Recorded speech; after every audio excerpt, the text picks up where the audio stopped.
যেই দিন থেকে তোমার এরকম হবে যে তোমার পড়াশোনা দেখা তোমার বাবা মা টেনশন করতেছে যে এমনি পড়লে তো আধা পাগল হয়ে যাবে, এমনি যদি এইভাবে পড়তে থাকে তাহলে তো আধা পাগল হয়ে যাবে, যখন তোমার বাবা মা এটা বলবে আজকে আর পড়া লাগবে না, ঘুমাবে, তখন তুমি বুঝবা যে তোমার বুয়েটে চান্স পাওয়ার মতো, তোমার বুয়েটে চান্স পাওয়ার মতো একটা প্রিপারেশন হয়েছে।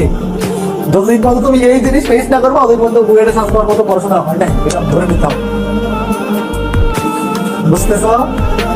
তুমি বুয়েটে পড়বা, বুয়েটের নাম ট্যাগ লাগাই দিবা, এই যে কোহিনে তো লেখা, এই যে বুয়েটের ট্যাগ লাইন লাগাই দিবা, এটা তো সহজে আসবে না। তুমি বুয়েটে চান্স পাইলে আরেকজনের স্বপ্নকে নষ্ট করে তুমি চান্স পাবে। বুয়েটে চান্স পাওয়ার স্বপ্ন সারা বাংলাদেশে মিনিমাম 10,000 স্টুডেন্ট দেখে, মিনিমাম 10,000 স্টুডেন্ট দেখে, চান্স পাবে 1200। তার মানে তুমি বাকি 8,800 মানুষের স্বপ্নকে নষ্ট হয়ে ওখানে ঢুকবা, তোমার জন্য আরো অনেক মানুষের স্বপ্ন নষ্ট হয়ে যাবে, তার সারা জীবনের চাওয়া পাওয়া তুমি নষ্ট করে ওখানে ঢুকবা। কাজেই ওখানে ঢোকার জন্য ওই